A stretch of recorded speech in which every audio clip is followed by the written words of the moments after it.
Veja, o Código de Direito Canônico atual nos diz que todas as sextas-feiras do ano, exceto quando é uma solenidade, mas todas as sextas-feiras do ano são dias de penitência. E então a Igreja nos diz, o Código de Direito Canônico diz com toda clareza, portanto, são dias de abstinência de carne, pelo menos.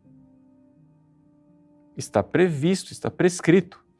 Claro, a Conferência Episcopal dos Bispos diz, porém o fiel pode comutar, pode substituir por oração, obra de penitência, ou oração, uma obra de caridade, ou uma outra penitência. Pode substituir. Mas veja só, atenção, não é facultativo fazer algo. Não, isso é obrigatório. O que é facultativo é o que você vai fazer. Portanto, os mandamentos da Igreja, gente, isto é um consenso. Todos, absolutamente todos os manuais, eu não conheço nenhum que seja exceção, todos os manuais de moral nos dizem que os 5 mandamentos da Igreja nos obrigam sub grave, ou seja, sob pena de pecado mortal. É uma coisa óbvia. Senão não eram 5 mandamentos da Igreja, para que ensinar isso na catequese? Um desses mandamentos é jejuar e abster-se de carne quando manda a Santa Mãe Igreja. Ora, a Santa Mãe Igreja pede no Código de Direito Canônico que nós façamos abstinência de carne todas as sextas-feiras do ano, exceto quando é solenidade, porque todas as sextas-feiras do ano são dias penitenciais. E então concedeu às conferências episcopais a possibilidade de legislar a esse respeito. E a CNBB legislou, com a aprovação da Santa Sé, que os fiéis podem substituir. Ou seja, é obrigatório fazer algo na sexta-feira. O que não é obrigatório é que seja a abstinência de carne.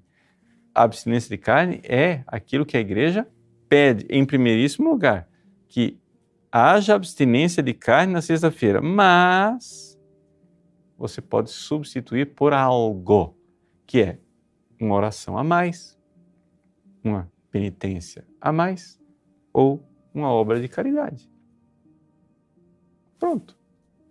Mas tem que fazer algo na sexta-feira. Pronto, isso é obrigatório. E não fez, não está fazendo, pecado grave.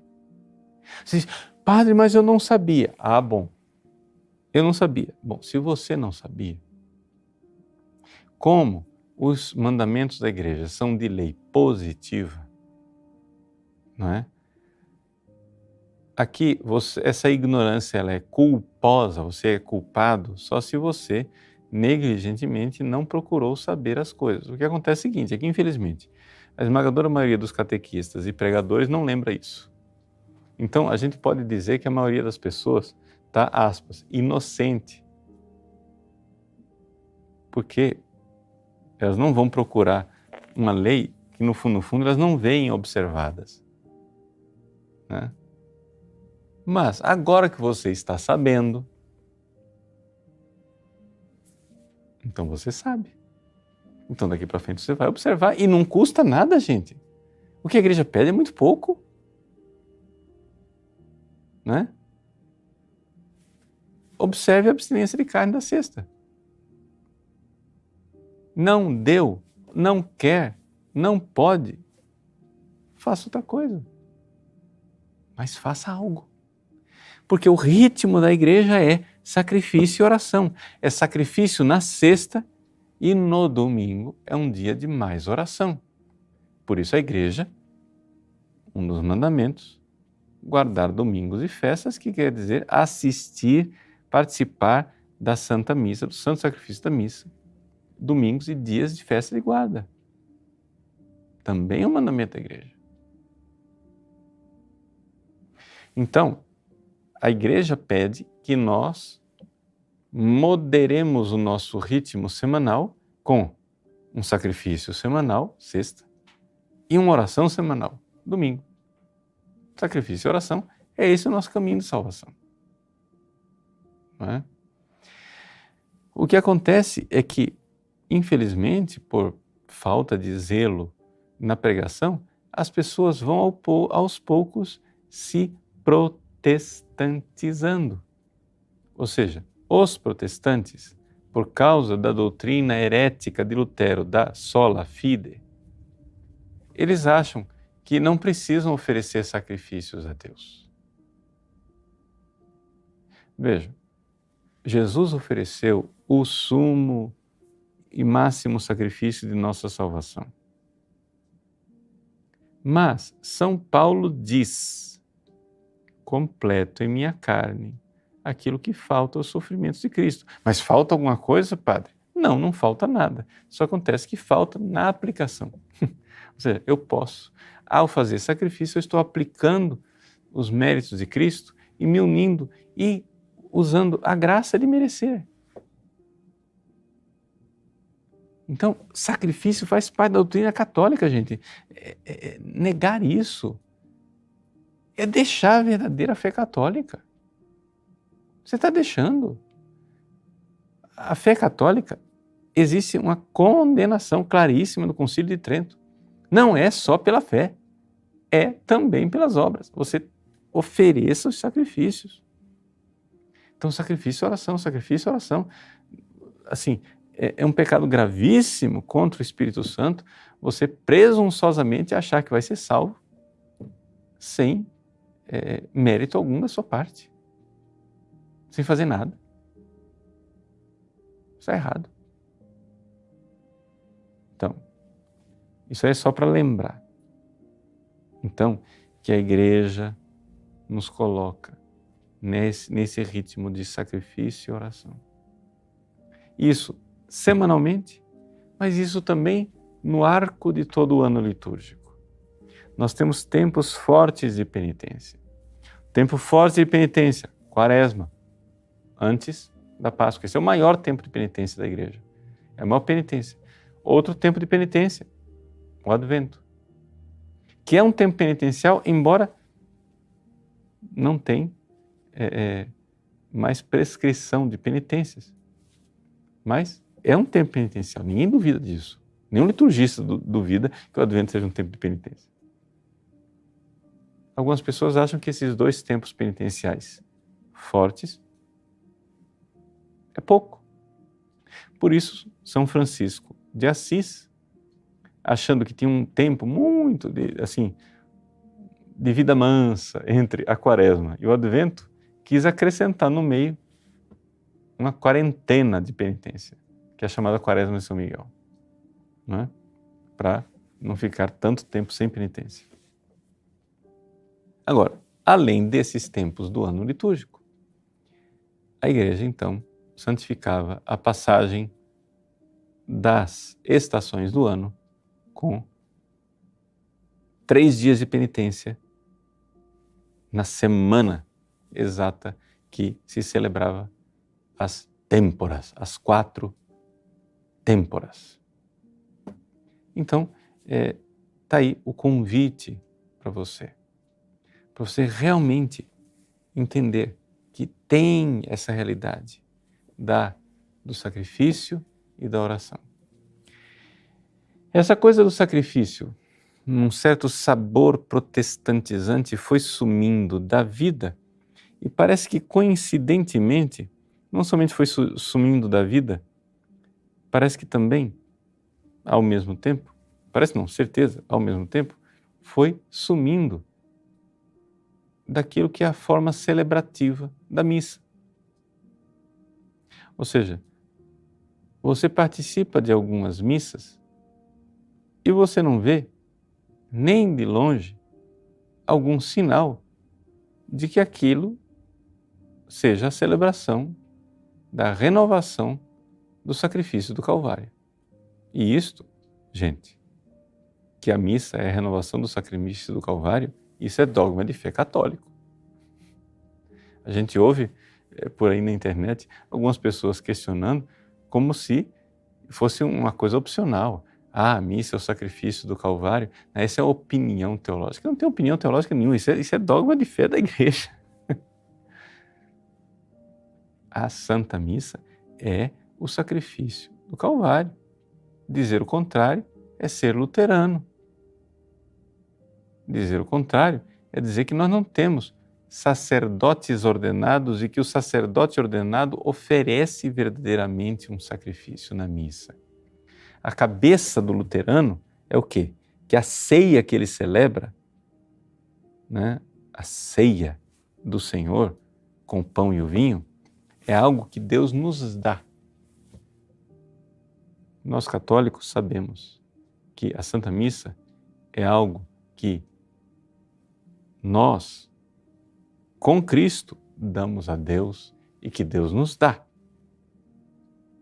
Ou seja, claro, nós recebemos a comunhão do pão e do vinho, que são só aparências, e na verdade é o corpo vivo de Cristo, sangue, alma e divindade. Jesus ali tem um ser humano vivo, que é uma pessoa divina. Nós recebemos na comunhão. Mas, na consagração, é o Cristo que, pessoa divina, na sua humanidade, oferece o sacrifício do Calvário a Deus Pai, ali, na forma incruenta do sacramento. Então, na hora da consagração, tem um ser humano, que é Cristo, que é uma pessoa divina, oferecendo, renovando o seu sacrifício. E o sacerdote oferente, ou seja, o sacerdote ministro que está celebrando a missa, ele está oferecendo aquele sacrifício. Com Cristo, por Cristo e em Cristo. Está sendo ali uma oferta. Então, não é somente uma coisa que a gente recebe, a gente oferece. Isso é católico. Então, veja, assim como o sacrifício de Cristo do Calvário parece sumir de algumas formas celebrativas, ou seja, quando não se segue, né, o missal do jeito que ele é, também o sacrifício parece que desapareceu do mapa da vida do católico no dia a dia. Então o sacrifício sumiu da missa e sumiu da vida. Ora, isso é um escândalo. Então, por isso, vamos lá, com grande alegria, nesse tempo de advento, oferecer o sacrifício. Então fica o convite para nessa semana, repito novamente, celebrar as têmporas com o jejum não é mais canonicamente obrigatório, mas nós podemos oferecer porque é coisa boa. É a generosidade do nosso coração. Então, vamos lá. Como era o preceito antigo? O preceito antigo era isto. Na quarta, sexta e sábado, jejum e abstinência. Jejum quer dizer o quê? Uma refeição até a saciedade. E depois, 2 pequenos lanches. E nada de carne, nada de frango, somente peixes e ovos, né, etc. Uma curiosidade a respeito das têmporas é que a Igreja Católica, ela faz cultura, né? Houve um tempo em que a Igreja Católica implantava a sua cultura no mundo. Agora, infelizmente, o mundo é que está implantando a cultura dele dentro da igreja. Está errado. Mas quando você vai a um restaurante japonês e você pede tempura, em japonês, isso é uma palavra portuguesa e espanhola, dos evangelizadores do Japão, católicos, que lá em Nagasaki, no tempo de São Francisco Xavier, quando chegava as têmporas, eles tinham que fazer um prato que não tivesse carne. Então, já que não tem carne, o que é que vai fazer? Vegetais fritos com aquele revestimento, ou então moluscos, ou camarão, frutos do mar, revestidos, tempurá. Então, vem de têmporas. É comida das têmporas, tá bom? Então, se você sabe fazer comida japonesa, na quarta, sexta e sábado faça tempurá. Tá? Então, muito bem. E sobretudo, gente, oferecer pelos padres. Peço a vocês encarecidamente também, né, que se lembrem de mim, do nosso ministério na internet e ofereçam. Vamos, peçam, né, para que Deus faça com que nós sejamos instrumentos da graça. A batalha espiritual é forte, né? Graças a Deus, a gente sabe que tem um exército orante e isso nos estimula. Sabemos que tem essa proteção divina da Virgem Maria, dos seus santos anjos, mas também através da oração de vocês. Então eu agradeço se nestas têmporas vocês se lembrarem de mim. E último recado para aqueles que são consagrados a Nossa Senhora. Lembre-se, você não é dono do seu sacrifício, tá? Ou seja, você oferece o valor impetratório do seu sacrifício nas mãos de Nossa Senhora. E ela vai distribuir. Ela vai administrar. Claro que você pode sempre sugerir. Eu sou consagrado a Nossa Senhora, está aqui o sacrifício das minhas têmporas de advento desse ano 2019. Nossa Senhora, porém, lembra do Padre Paulo, tá? É uma sugestão só, a senhora que sabe. Lembra do Padre Paulo e do apostolado dele, tá bom? E todos os outros sacerdotes, porque essas têmporas de advento são especiais para os sacerdotes e para as vocações sacerdotais. Rezemos pelos seminaristas, pelos diáconos que vão ser ordenados padres. As têmporas são para isso. Pelos sacerdotes que estão precisando. Quantos sacerdotes precisam de nossas orações? Rezemos, ofereçamos. Nossa Senhora saberá usar tudo isso para os seus filhos prediletos. Tá bom? Então, gente, coragem. Bom jejum, abstinência e sacrifício para você. Tá? Te abençoe o Deus Todo-Poderoso, Pai e Filho e Espírito Santo. Amém.